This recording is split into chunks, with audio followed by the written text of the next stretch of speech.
You hungry? Well, I'm hungry. You like baseball? Well, I love that shit. Want a slice of pizza? Go to New York. You want hot weather? Come to LA.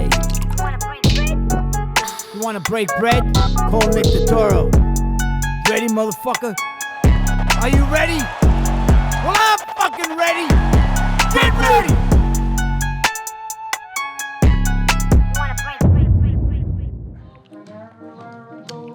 All right. Play that. Yeah. All right. Man's. Oh, what they're saying. There will come a day when youth will pass away. What would they say without me? When the end comes, I know I'll be just a gigolos. Life goes on without me, right, Nick? Salute. Salute. All right. Welcome to Breaking Bread. Fitting, right?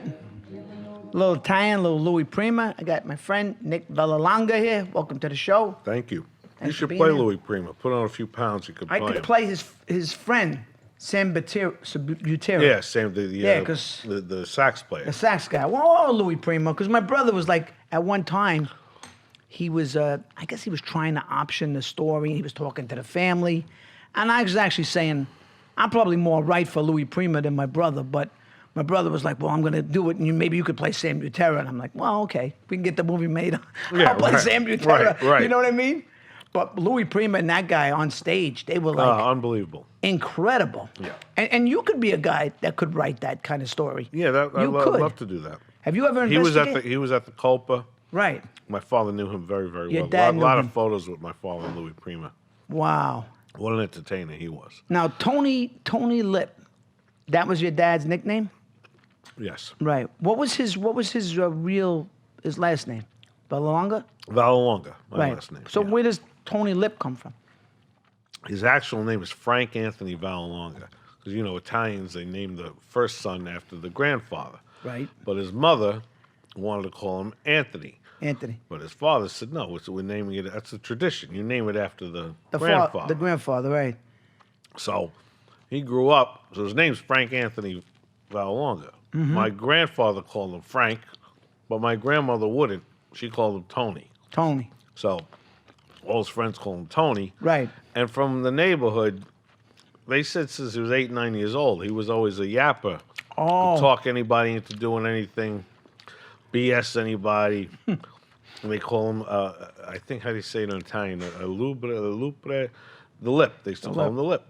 Tony Lip. It stuck with him his whole life. His whole life. Now, how big of a family you come from, Nick? You got a My brother? immediate family is just my brother. I have a younger brother, Frank, who's in Jersey. He owns a restaurant, Italian restaurant, Tony Lips, Tony Lips? in Franklin Lakes, New Jersey. If you're in Jersey, check it out. What part of Jersey? It's in Franklin Lakes, where they got the Real Housewives of New Jersey. Oh, That's really? where they film it. Is that North it's Jersey? Bergen County, yeah, a little Bergen north County. of Paramus, not far from the George Washington Bridge. A lot of people drive from New York to come up to the restaurant. Now, your dad, was he did a lot of things, right? He was a bit of a street guy, used to bang around. Yeah. He was in the nightclub business. He was in, He did everything. He did worked everything? Sanitation in New York, nightclub business, restaurants, pizzerias, Carvel stores. So he was all over. He had pool halls. Right. He did everything. But he had a face, He looked like a guy Yeah. he didn't want to mess with. He probably was a tough guy, Yeah. right? He was pretty much considered one of the toughest guys in his neighborhood. And he became he used to bounce at there was a couple places, the Peppermint Lounge Right. and the Wagon Wheel were like the toughest clubs. And him and Lenny Montana. Oh, you played mean Luca Brasi, in right. The Godfather. Right. They were very good friends. They were good friends? They bounced together. So Right. you can imagine how my father was How like big back was your then. dad? How big was he? He was 6 feet, but he was a bull. He was a big guy. Big guy? Yeah. Big hands? Yeah. Very strong, known for his strength.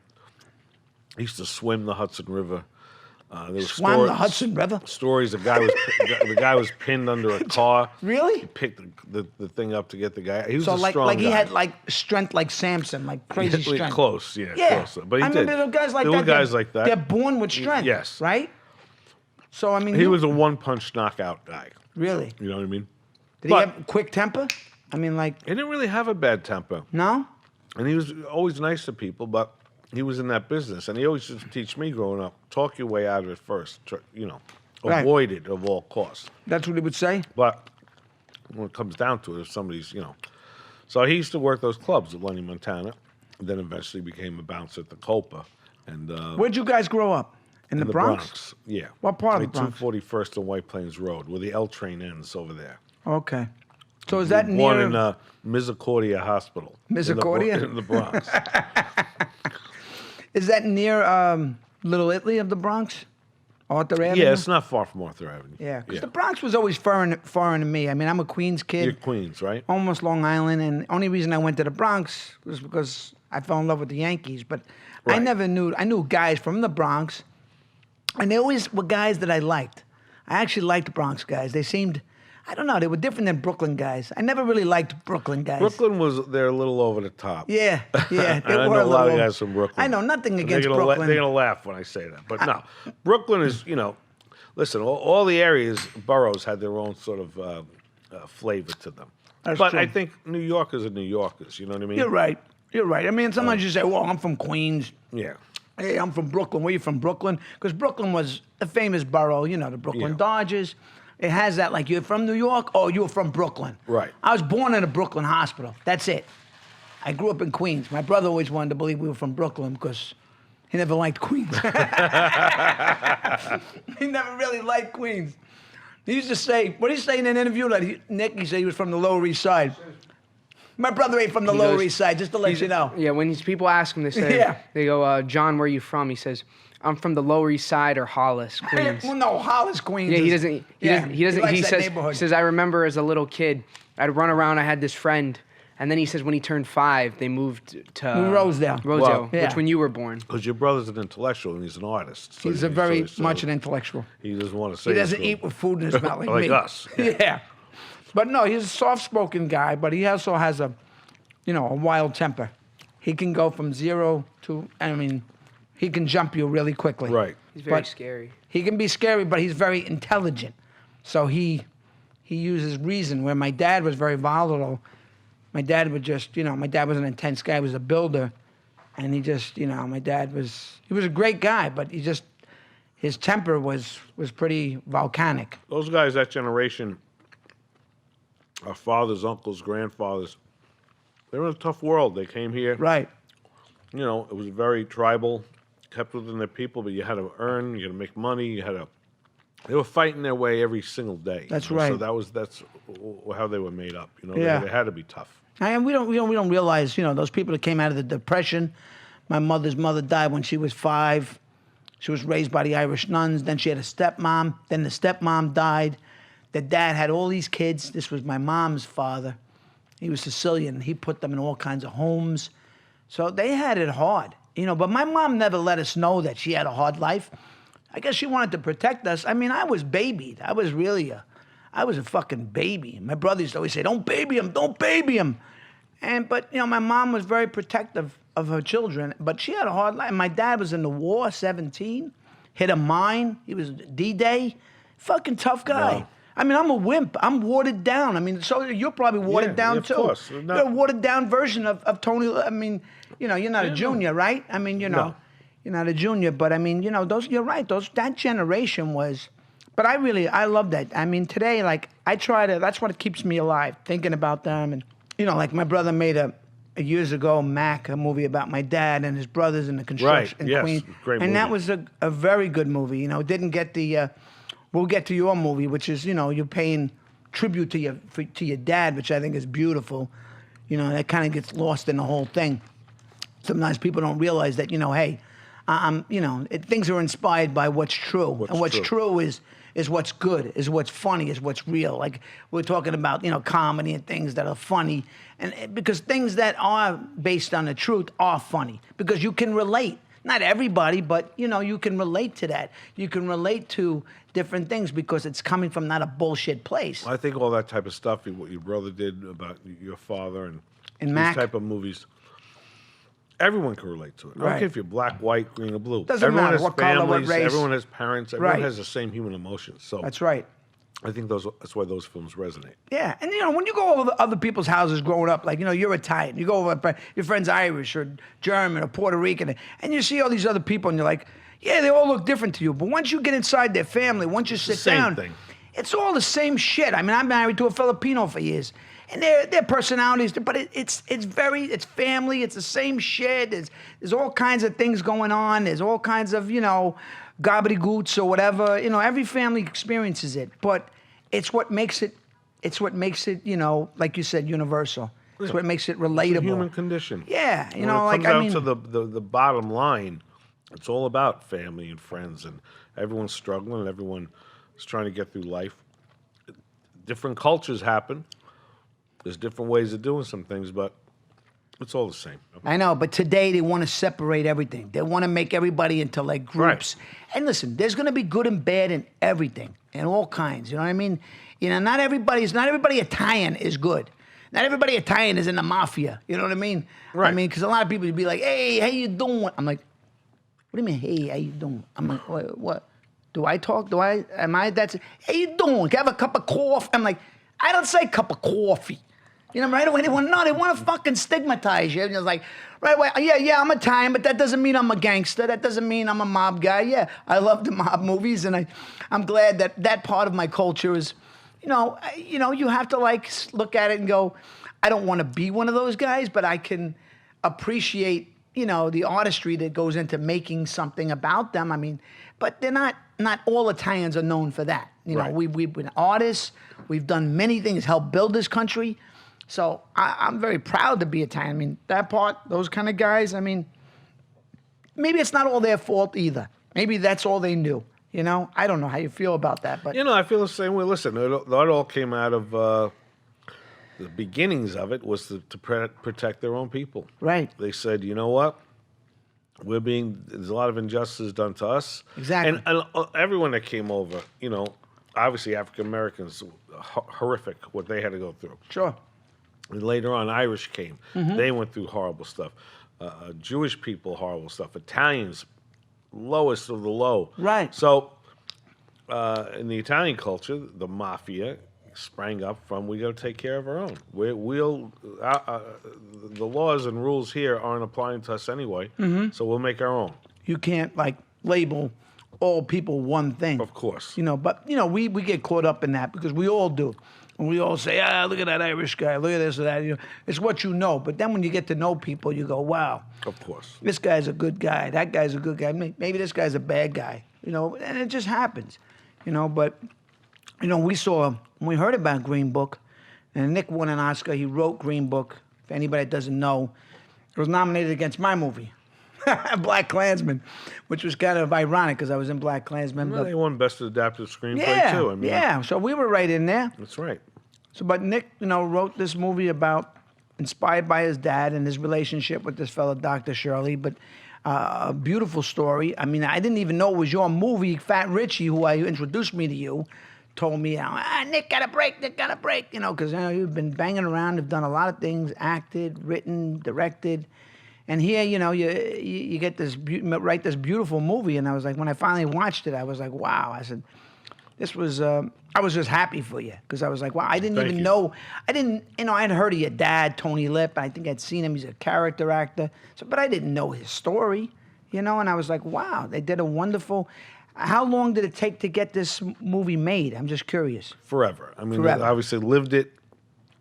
It happened in the 60s, that story. My father had so many stories. I could write 10 movies about my father. But that one always resonated with me and stood out. Right. I met Don Shirley when I was a kid. I went to his apartment above Carnegie Hall. I saw the throne. I saw the floor-to-ceiling windows, the grand piano in the room, the chandelier, all the artifacts, the African artifacts he had. He came out in his long African robe. Mm-hmm. So none of that was made up. I saw it with my own eyes. And then my father stayed friends with him over the years. And I mean, it wasn't like they hung out every day, but he'd go into the city, he'd visit them. They remained friends all through the years. So when I got older, I thought this would make a great movie. I interviewed my father, taped him, and then he said, okay, you got to talk to Dr. Shirley. So we called him up. I had many, many phone. Him I didn't tape because he didn't want to be taped, but I just took notes. I'd dozens of phone conversations with him. This is like in 1990, 89, 90. And he verified everything. Wow, that's like Yeah. 20, 30 years ago. Yeah. So You were doing these interviews back then. it's 30 years ago from now, but when it happened, it was almost 30 years when it happened, from when it actually happened. Right. So it's an incredibly long time. People, various things have been written. People assume a lot of stuff. It happened in 1963. I started asking them, recording them in 89, 90, 91. I didn't make the movie to 2015. Right. But whether people believe this or not, this is the whole bone of contention. Dr. Shirley approved everything that was in the movie, told me what not to put in the movie. He was a very private guy. Right. He didn't want his whole life. So, why isn't it more about him? That's not what he wanted. He wanted, because I think maybe he was going to do his own movie or book at some point about his life. I even think he had told me he was either friends with Spike Lee's father or uncle. Uh-huh. One of them was a musician, I Right, believe. Bill Lee. Spike's dad is a musician. Spike's dad, right. Yeah. So that's what it was. And so he could have went to Spike Lee Sure. to make a movie about himself, which I think he might have done. I never told this to Spike Lee because he was always too mad at me for me to tell him this. Spike was mad? Well, that's a whole other thing. But I love Spike Lee movies. Yeah. So, yeah. but I know he was mad. We didn't win Best Picture, but, Yes. it's all subjective. Right. Somebody's opinion. So, but point is, I think he might have had that in the back of his mind. So he didn't want all that information. Because I get a lot of criticism. Why isn't it all about, well, it's not an autobiography of Dr. Shirley. And it's not told from his point of view. It was told from my father's your point father's of view. point of Why view. did I write it? I'm not a black writer. I'm writing this story about my father. Right. Having said that, I still want to respect everything about Shirley, Dr. Shirley. And so he didn't want any of his backstory, life story, nothing. He allowed me to tell the story of when he was with my dad. When they were together. When they were together. Their friendship. That's what he allowed me to tell. Right. So that's why it was limited in scope to that, but it was enough. That story was an amazing story. Them on the road together. It was enough, and it was the grounds of a...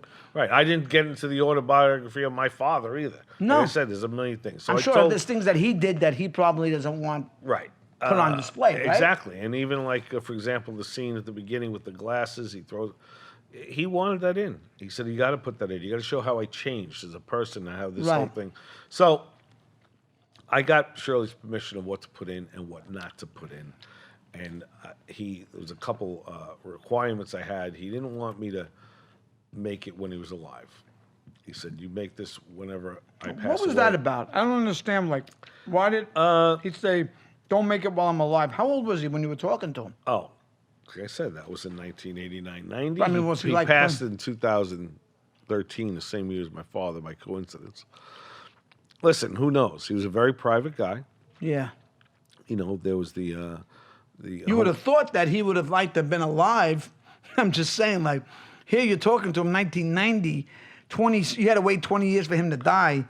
It's kind of a weird way to say it. Yeah, but like it's strange. 23 years You later. could do it after I'm. But I after pass respected away. what he wanted. But you actually respected that. I had to respect it because that's Wow. what he said. Now, like I said, there's several reasons. Maybe he was thinking, I'm going to get my own autobiography out there. Right. I'm going to write one. I'm going to get my own movie out there about me. Or it's not from his point of view. Maybe he felt like, well, this might not be. But I put in, he told me his side of all the stories. He did. And he verified things. Because You just did this over the phone? I did this over the phone. Yeah.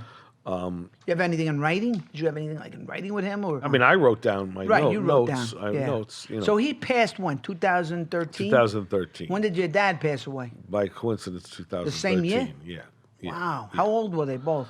My father was 82. 82? And I think Shirley was 85 And were they friends or 6. to the end? They kept in touch with They each kept other. in touch with and each other. occasionally my father, towards the very end, when they were in their 70s, 80s, Yeah. I don't know how much they saw of each other, not much. Right, But up to that point, they were friends enough that when it was time, my father said, all right, let me call Shirley up and get you on the phone with him. Yeah. And I was going to go into the city and sit with him.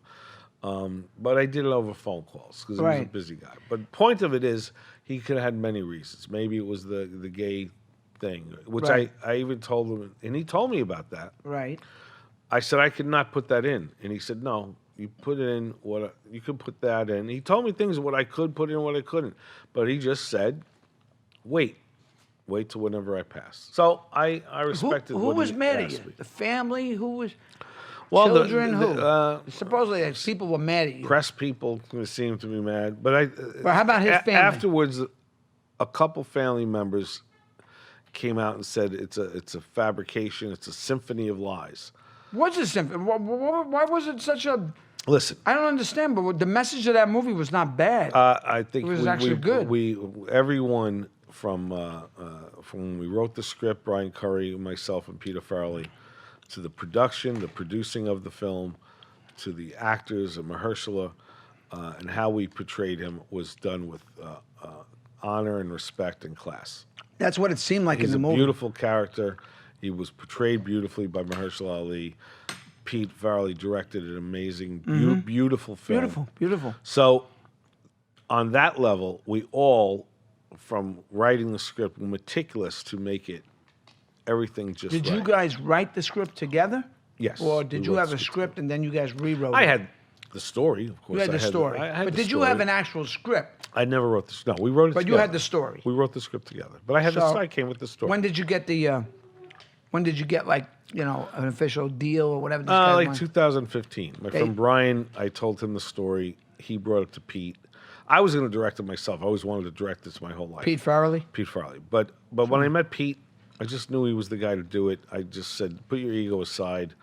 And, we decided we would write together, produce together. And Pete was very, very generous as far as including me with, he made all the decisions, but I was involved in the entire process. So he let me be involved. And, it was my father's thing, so it was important. So casting, I was Interesting casting because, you could have went a lot of different ways, my opinion.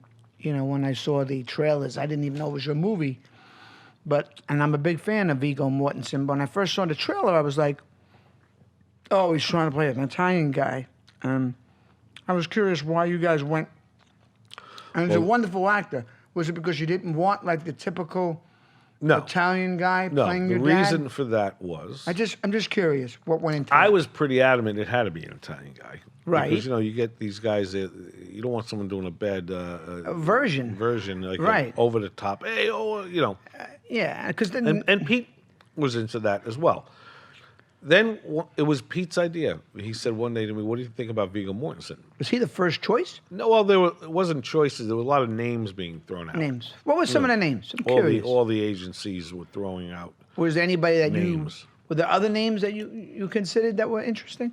We never went to a guy for my father first. So it was Vigo was the first one. So there was a couple of the guys we talked to. Pete met with a couple of guys here or there. I mean, that part I don't want to say, but yeah, I hear you. But yes, there were a couple of guys that were in the mix. Pete said Vigo Mortensen, and that was really Pete wanted that, and I thought, wow, Vigo, he's one of my favorite actors of all time, right? Very memorable. And I thought to myself, you know what? What's the most iconic Italian ever put on film? If you're going to say, what's the biggest role of an Italian in a movie? An Italian, and it wasn't an Italian playing him. It's Marlon Brando. Exactly. But that's Marlon Brando. Well, let's not get it twisted. It's the Godfather. Here. Well, I know. I thought to myself, okay, Marlon Brando. That's a good in case point. the audience doesn't realize, Marlon Brando's not Italian. That's so I very thought good. Right. it clicked in my head. I saw it. I went, Marlon Brando's not Italian. Vigo can do this. I pictured him doing it, and I said, Pete, you're onto something. Go for it. Right. And he got to Vigo, got him the script, and Vigo at first, he loved the script, but even he said, I'm not going to do this unless I could really do it. But remember, Vigo in Carlito's Way, played Puerto Rican. Fantastic. So even that too, I thought. Fantastic. He is so meticulous. He speaks like 7-8 languages. He speaks Italian. He's just an amazing. Listen, all the way around. I'm not against giving a guy a role just because he's not that. If he's a wonderful actor and he's a great choice, I'm not against I met on something the other day and the guys were like, well, we're thinking of going Hispanic, and I'm like, well, do whatever you want to do. I said, because I can pass for a million things. Right. But I said, if I'm not the best guy for the thing, but don't take it from me because, I'm of an Italian origin. And if you go back, I got Arabic, I got Spanish in me. I got black. I got a lot of shit in me. So don't fucking try to pigeonhole what I'm from. Well, Vigo. But anyway, Vigo he's a genius to me. is He's a wonderful genius, actor. And he came and visited my family. And I thought he got better as the movie went on. Like at the beginning, I was like, all right, let me see if I buy this guy.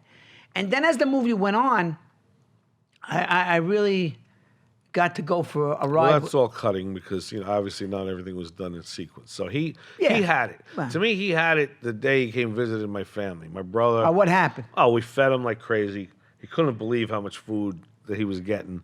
We were talking to him. By the end of the meal, he was picking up the mannerisms. He had it all. Did he have a dialect coach? Well, here's the thing. No, there's two dialects going on. One because your dad had a certain sound, Nick. You don't sound like your dad. One's the Bronx, New York Italian, and then there's the Calabrese, New York Italian. And how they spoke Calabrese because that's its own dialect. Right. He had to learn all of that. But luckily, my father's brother is still alive. Right. My mother's brother, one of her brothers, is still alive. You guys from Calabria? Calabria. You know they say Gabados, right? Gabados, of course. Yeah, well, the hard head. Hard heads.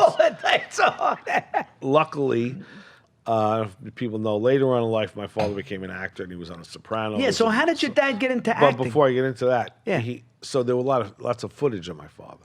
So besides the audio tapes I had of my father telling the story, right. I had all those tapes that Vigo studied. There's also all the footage of my father. So he was able to pick up mannerisms. Even though my father was older, it still was my father. So he seemed like the kind of guy, your dad, like that people wanted to be around.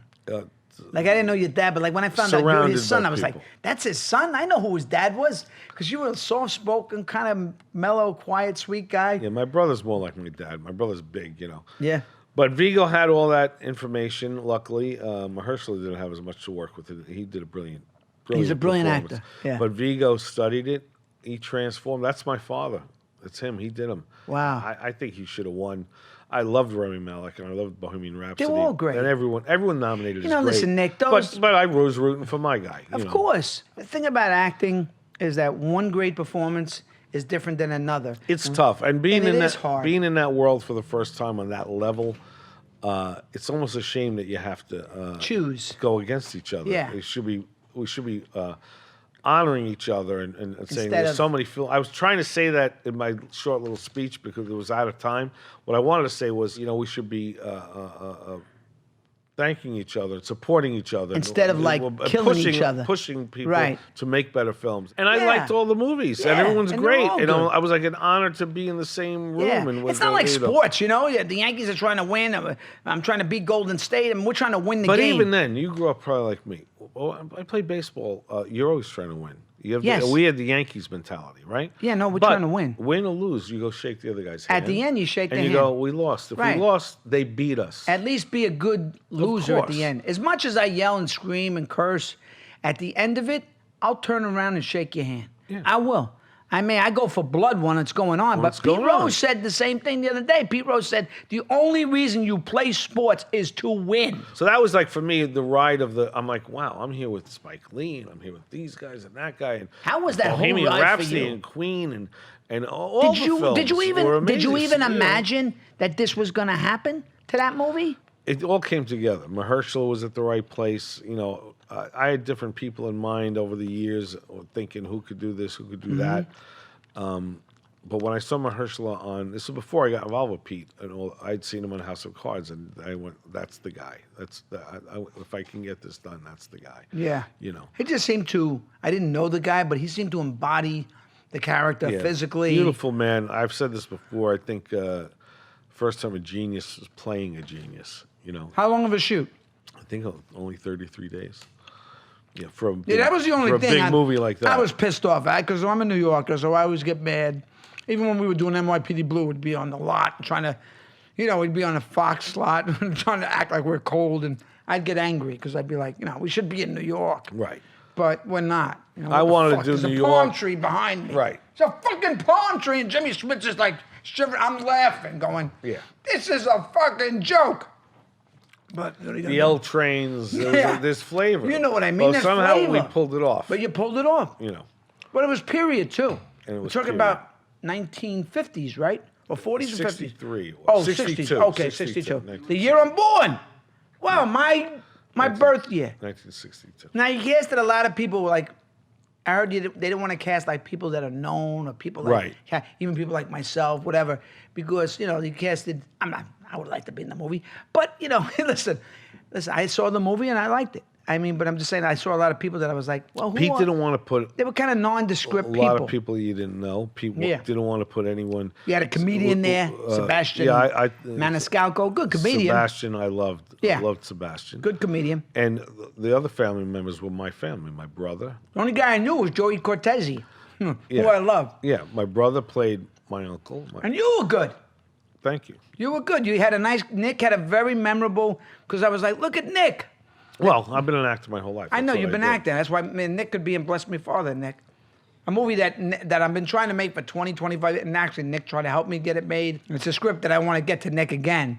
Because maybe Nick can help me get it made. That was actually that was the year before, I guess, you would have signed on to do Green Book. We were trying to do that. Yeah, we were trying to put 2014. Well, I hooked you up with a couple of people. You did. But, Michael Mendelsohn and whatever. And you were trying to help me with your other friend. What was that guy? Rich. Yeah. How is Rich? Good. He's doing a movie now with De Niro and George Gallo directed film. George Gallo? Yeah. Call him. See if there's something there for me. Okay. Fuck, what the hell? I could use a job. That's how it's done. You know, it's mostly people I know, you know. because, you know, there's a great writer I know who's kind of a crazy guy, who's George Gallo's friend, and he had a lot to do with The Sopranos. He's from Boston, and we're friends. I don't know if you know this guy, but he's a wild guy, but he's really talented. Frank Renzulli. Do you know Frank? Oh, yeah, I worked with Frank on, George directed a Travolta movie, Poison Rose. And they're buddies, right? Because he always brings up George Gallo to me. And Frank Renzulli was in it. I played his Frank acts too, like you. I played Frank Renzulli's like bodyguard in the movie. Frank Renzulli has a part, I believe, in an early Woody Allen movie. Oh, yeah? Do you know which one? Broadway Danny Rose. There you go. I knew you were going to get that. Good movie. Yeah. Oh, It's a young Frank Renzulli. And I saw him in a supermarket years ago in Burbank, and he turned around. I was a young guy before I knew him. And he goes, hey, you know who you should play in a movie? And I said, who? He goes, Sal Mineo. And I said, I love Sal Mineo. He goes, because he had saw me in something. And at the time, I was doing a reading. This is so funny. It's like, you know, thinking like 30 years with this, 20, 30. That's how long I've been with this Bless Me Father. I was doing a reading at Tribeca with all these actors and my brother, David Strathairn, all these guys, Dominic Sheehan, and Chaz was reading, you know, and I mentioned Chaz to him. I happened to mention Chaz, and I guess he was, you know, something is a whole story about Bronx Tale. I don't want to get into that. That's another show. So, you know, he was like, oh, watch that guy. So anyway, that's how I met Frank Renzulli. And, but it's an interesting dude. Recently, it just came out in the spring. Poison Rose, and Frank Renzulli's got a really nice scene in it. He does? Plays a mob guy. I know, he wants to act, but he's really a writer. What do you consider yourself? A writer or an actor? An actor. An actor? Yeah. An actor who writes? That's what I think. Okay. I mean, you know, At least you're honest. I always acted from when I was young. I studied in New York. I did tons of off-Broadway plays. So I'm like, you know, because, you know, there's guys that say they're actors, and I banged around. I was an actor, but I worked, but I was theater. Did a lot of theater. Studied at HB Studios, Bill Hickey, Julie Bavasso, who was Studied with Julie Bavasso? for years. She was intense. Massively intense. Now, you don't know about Julie. Like, he's taking acting classes now. He's doing this Meisner technique. I studied with a guy, Bob Modico, who was insane, who was like the son of Sanford Meisner. Right. Used to stir his coffee with a switchblade. He was a fucking wild guy. He was a Marine. And Robert X. Modica. But Julie Bavasso... Is Modica the guy who was in Carnegie Hall? Carnegie Hall. Yeah, your brother was with him, he studied with him, and then I studied with him. Well, you know, there's we're jumping around all over the place, but it's all right. That's what this podcast is about. There's a documentary, Lost Bohemia, and it's about when they closed all the studios and the apartments above Carnegie Hall. They tried to kick them all out. They tried to. Don Shirley's in it at 82 years old. Oh, and so is Bob Modica. And Bob Modica. And so is your brother. Yes, because he was trying to help save them. He was trying to help save He was texting me, calling me at that time. Can you Yes. give me some money? This and that. They're trying to put us out. He was there for like a million years. Yes. And they kicked so them all out, they including, kicked them out. including Shirley. Shirley's Yeah. one of the last to go. Shirley's, they had to They get a were on the special 8th crane floor. to come in to get the grand piano out of it. Out of Carnegie Hall? It was a horrible Oh, thing what they man. did to those people. And But how did you see there's this? it's called Lost Bohemia. Lost Bohemia. It's a little independent documentary. About these people It's that were about kicked all out. the people that were kicked out. And you got to see it. Your brother's in it. And I know, briefly. wow. He spoke to Yeah, the camera. because my brother, obviously he had more clout than me, and I remember Bob was asking me, "Can you help me?" And I was like, I'll help you what I can, but I'm like, I'm not in a position my brother is, and Yeah, because they were acting. His acting studio was up there. People lived up there. They were right. ballet. Win Handman was. ballet You stayed with Win classes. Handman next door. Yeah, ballet. It was a wild floor, the 8th floor. These were Yeah. like artists. This you know? was an artist colony. That's what And it then was. how we got to that was I mentioned Julie Bavasso, who was this wild acting teacher, and she was an actress too. She was in Saturday Night Fever. She played his mom. John Travolta's mom. Yeah, She I'll was tell you a in quick, Prince of the City. crazy Tons of story. stuff. She wrote a play. I don't know what the name of it was. She wrote the play for my brother or some shit, and my brother didn't do the play for whatever reason. Maybe the director didn't want him. We wanted somebody else, and the guy who did the play, Scott Glenn, she didn't want the guy. She stopped the play and closed it like in front of an audience and said, "This is not my play." Wow, that was her. That must be because when I met the lady, sometimes I was sitting with my dad and was shitting my pants because it's like, and my brothers, I like these intimidating kind of, because how like passionate these people are. You almost don't want to let them down. No, You know what I mean? studied with her for years. I'll tell you a quick story about her. So, What was she like in the classroom? she was intense, boy. She was so intense. She rip into you, and you probably loved ripped it, right? into everybody. And What would she say to you? there was a scene I had to do with this girl, and I was in Jersey then, so I used to have to come into the city even to rehearse the scenes when we had to do scenes, put them up. And there was a girl that just didn't show up like 5 times in a row, and we never rehearsed it. But you got to put it up no matter what. On the day, you got to put it up. So I get there, and the girl's there. We have not even ever done the scene together. No blocking, no nothing. So of course we're like 2 minutes into it. And Julie Bavasso's like screaming, "Stop! What the F is this bullshit? What the can say it, you can curse. going on, Podcast. So I'm quiet. I don't want to. She's yelling at the girl. The girl's saying this and that. And she looks at me. She goes, "Yeah, what's your effing excuse?" What? So, we're Italian. I'm not going to rat out the girl. So I go, Right. I have no excuse. She goes, "No, I want to know what happened. I want you to hear right. You're not getting off that stage. Why is this such a mess?" So the girl's not saying nothing. Then I just said, "You know what? I can't take it." I just went, "Well, we never rehearsed. I came into the city 5 times. She had to cancel it. I don't know. Was it a scene? It was a scene, giant Right. scene." So she goes, "Is that true?" She goes, "Yeah, well, I set up some times with him, but then I had to do this." She goes like this. She reaches into her pocket. She just takes out a ball of money, and she just throws all the cash at the board. She goes, "Take your money back. Get the F out of my class. Don't ever come back here." So now I felt bad that I said, she's like, "What?" She's crazy. She goes, "Get the F out of here." He Told her to get the fuck outta here? He came into New York to rehearse with you. You didn't even rehearse this thing. And the girl picking up dollars off the floor, and she left. So that was Julie Bavasso. She was, but she was a great teacher, though. Yeah. Great teacher. So my point is, I studied her, Bill Hickey. These names, if New York actors Yeah. know these people. The guy Tom Brennan at a Circle So in the you Square. wanted to be an actor. So I was an actor, Yeah, but I you- always wrote from Right. when I was a little kid. But you always write. I was always writing. Right. So that I kind of thought of it all as the same thing, So I did plays, and then I just started writing. When'd you come out scripts. here? I came out late. I was like 29, almost 30 when I came out. Yeah, I was my early 30s.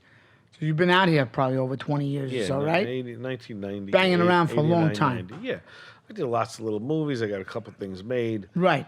But But this was huge in your life. this is the biggest Life-changing. thing, of course, yeah. Late in life. Late in life. But But it's a great story.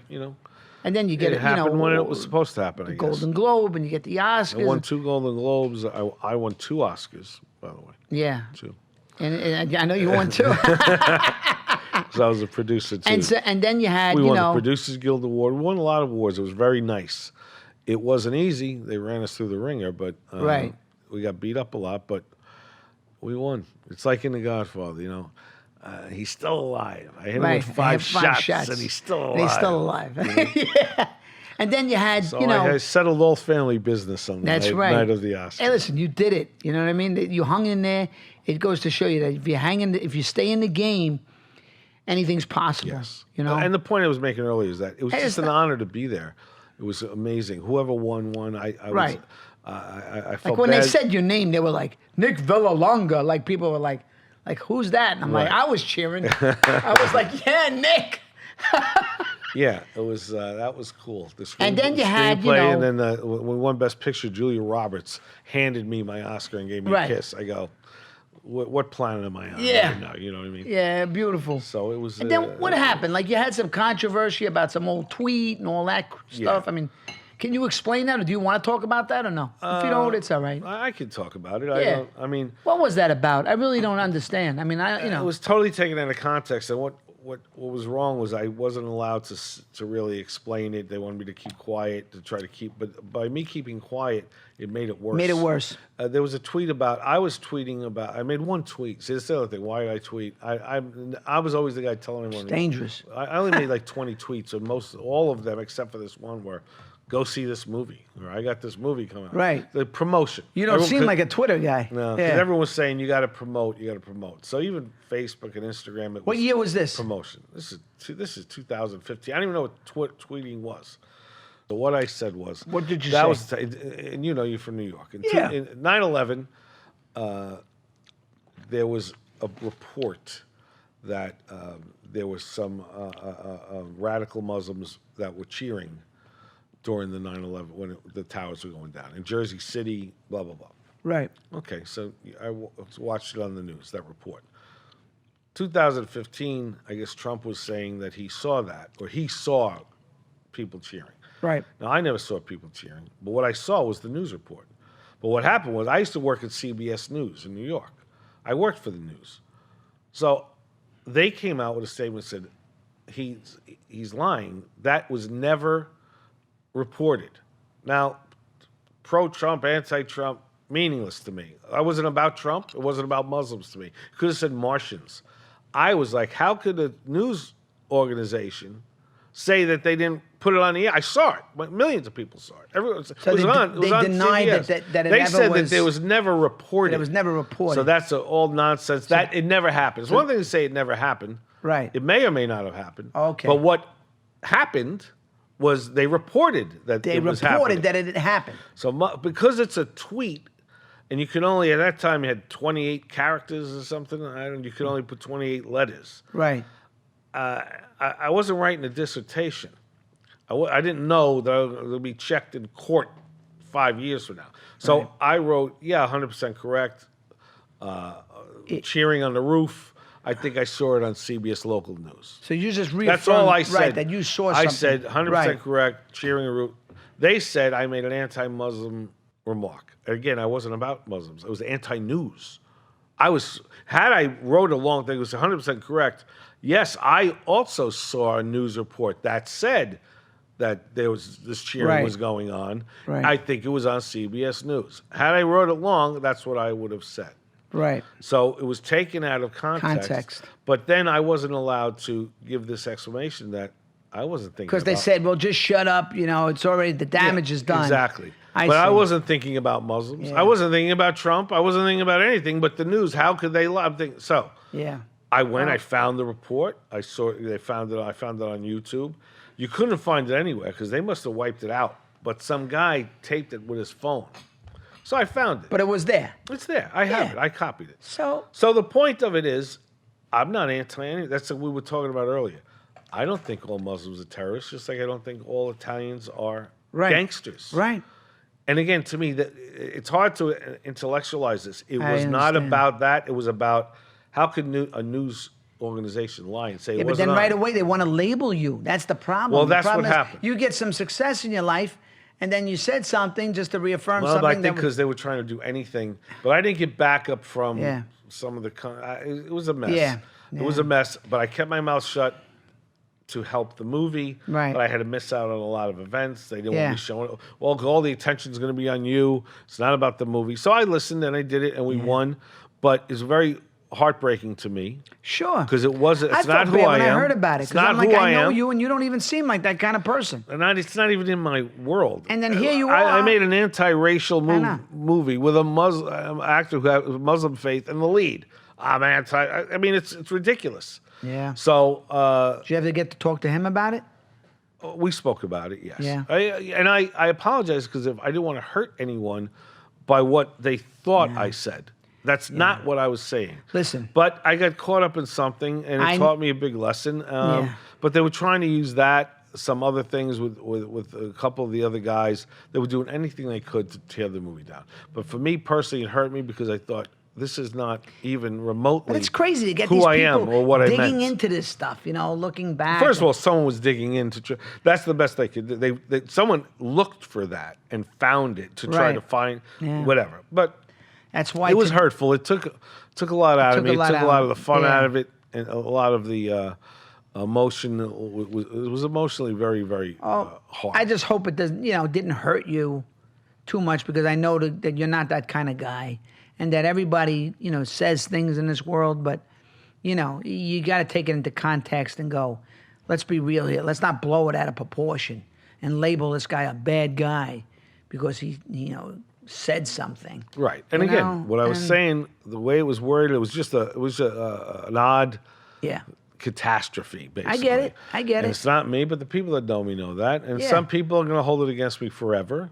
But again, it just shows the press too. No one ever asked me what I meant or what it was. No one. They just Yeah. put out Of this course. report. Of course. No one ever asked my side of the story. Right. It was the same thing when the Shirley family said that I lied and it Well, was that's why lies. I'm saying, it wasn't lies. You can say what you think, what you feel, and what you meant, that you were just confirming, that happened or something. I was confirming. I didn't even say it happened. I said all I was saying. I saw it. The report. I saw the that report. said it happened Yeah. on TV. It's like saying I watched the Yankees win the World Series Right. on television. I wasn't there, But I saw it on television. it on television. That's all I did. I watched it on TV. Yeah. And again, Well. it's totally against who I am. Crazy what they world we said. live in, But there it is. So now that we All brought right. the show down, We did that. We took it down to took it down to. Are you happy now? Because people are always like, ask him about that. And I'm like, yeah, I'll ask him. All right. And I'm sure Yeah, there's I don't mind talking about it because No, I know what I the don't truth mind. is. So what's going on? What's next for, writing movies? You're going to direct? What do you got? I have a few things I want to do. What about television? Are you interested in television? Yeah, I got a couple of meetings for some TV things. A lot of things are like close, so I can't really go specific. But Right. I got some TV things possibly coming up. A couple movies. I'm going to direct my movies. That's what I wanted to do. But again, like I said on Green Book, Pete was the director on that movie, and it worked out perfectly, and he did an amazing, amazing job. I've just always had my own. I've directed independent movies in the past, small things. Right. We bang around. We do a lot of crap. Yeah. But you try. To pay the bills. No money. You do what you can. Right. But you still have things you want to write, maybe Sure. direct. We all do. So I'm going to try to direct some of the next ones that are coming up. That's good. That's good. I mean, because this is like something like this should open other doors, Yeah. other places, and hopefully nothing gets in that way because Well, it's, who knows? There's going to you be know. some people, but I can only just keep doing what I'm But doing. they can't take they can't take this away from you. Yeah. There's always things that happen in life, and you're standing tall, and you talk about it. You're a man. I mean, look, you did something very beautiful. It's a good story. You hung around and you got your break. Well, that's the thing. I And, took a lot of you know, hits, but yeah. I'm a big boy. I dealt with it. Even though I didn't mean what came out, I shouldn't have done that. Written anything. Why I did, who knows? I know. But It's a stupid thing. It's not my heart. It's not what I No, meant. It's no. not what I was talking about. Listen. So now, try to do some other stuff. I got an Italian American romantic comedy musical Musical? that I want to do. I have another. I bought a Christian book, a best-selling book that I adapted. Right. I have got a couple of people throwing some book ideas that they want me to adapt into either mini-series or movies. Do you write anything on And spec? I've been getting You a try- lot of like autobiographical stuff, but a lot like an entertainment business and people from that era, same type of era, which I love that sort of stuff. Right. Bobby Darin and Right. and Louis Prima, like we Louis were talking Prima, about. Yeah. So there's a bunch Have of you ever things. read Joe Pepitone's book? Oh, when it first came out, sure. It was one thing I almost did that years ago.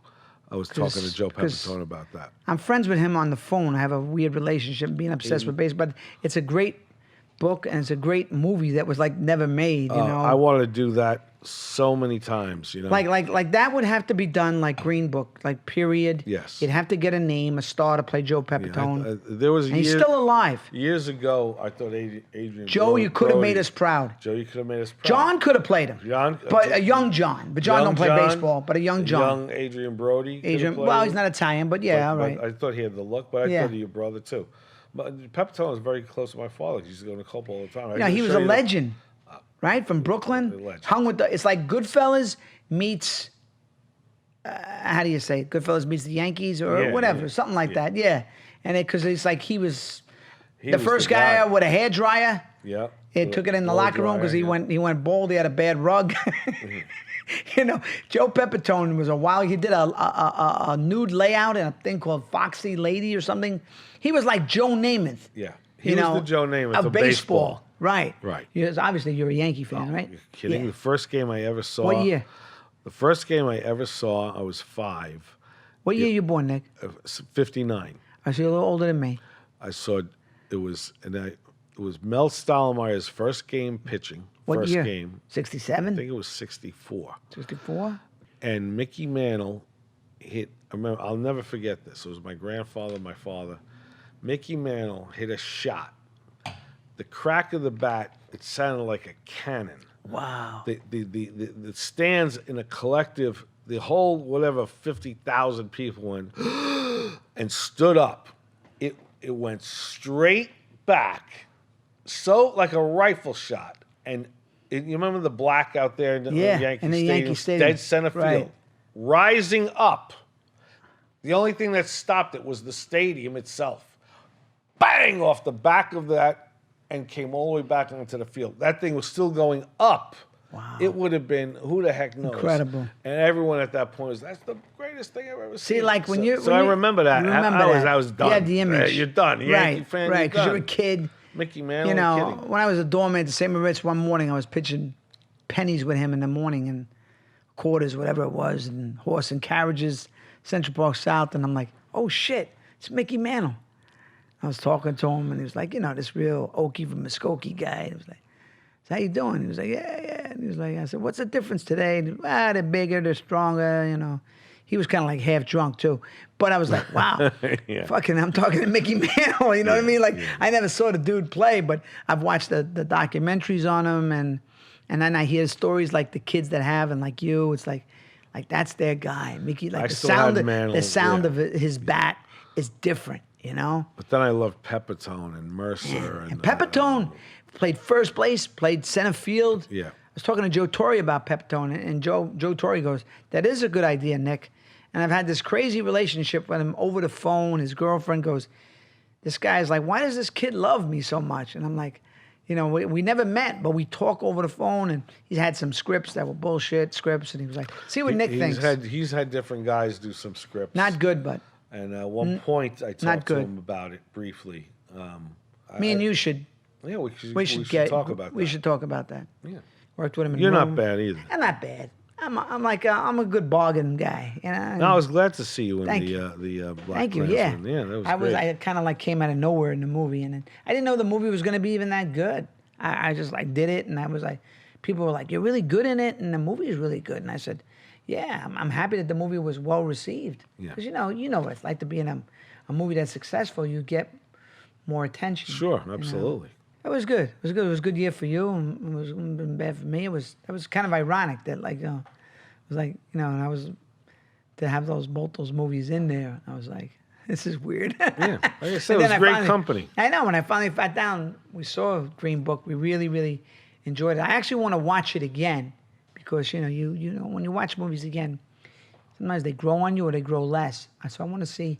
I think that's one that's going to grow on me. My performance will grow on Oh you when yeah. you see it again. No, you were good, Nick. You were fucking good. You were better than a lot of the guys. Trust me, because you could even ask Nick. When I saw you, I said, Nick kicked it out. I said, He's Nick eating was spaghetti good. in it. Huh? You're eating pasta. Yeah, right? the pasta.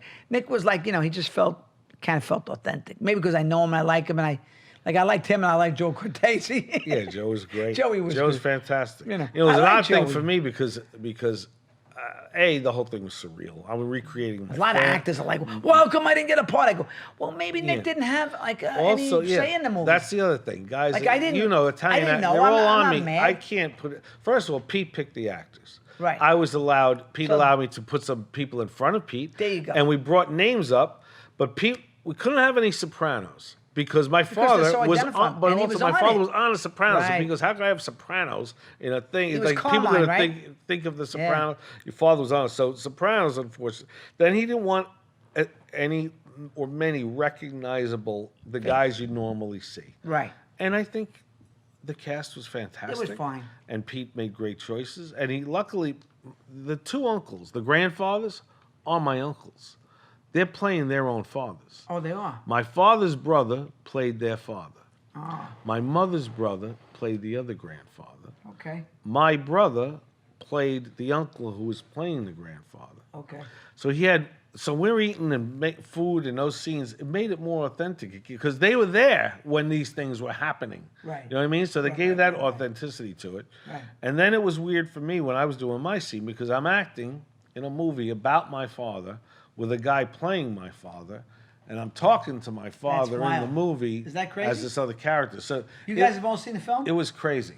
It was crazy and surreal. This is his, a guy playing his dad. He wrote it about his dad. Yeah. And But it was that's weird. It was a lot of fun and amazing experience, and I'm happy for you. glad I got to honor happy for him you. and my mom and, And Dr. that's Shirley. why I was I was upset for that other bullshit because it's like, here you get a great, and then somebody always wants to rain on your parade. It's just like that in life. But you survived. Yeah. You'll be fine. Yeah. And I think the movie will stand the test of It time. will. And, It will. Again, And I think that's- Pete made an amazing film. That was one thing that. How'd you guys get along? I got to Good? thank the. Oh, fantastic! He's such an easygoing, great guy, and like I said, very, very. Pete Farrelly. he'll- What are they, Irish kids? Yeah, they're Irish. From Rhode Island. Very, very allowed, me to at least give suggestions and to be part of it. So Well, why wouldn't they? Yeah, You know what I mean? right. Come But on, but I mean- he did a fantastic job. Well, what was the question you asked me? There was a point of this. Anyway, Pete did it. I forget. So do I. Pete did too much white wine. Too much white wine. But it was an amazing. I get bombed when I do these shows, Nick. Yeah, because I'm the most of the guy. As you can see, right? I almost go through a fucking bottle. Am I right, guys? When I do a show, I'm on to something with this. Anyway, this was a good time. I hope you had a good time. It was fantastic. Yeah, I had a good time, and I think we covered it all, right? Green Book. We were happy. We were sad. You pulled Sad. things out of me. I let them out, then I pulled them back in. That's right.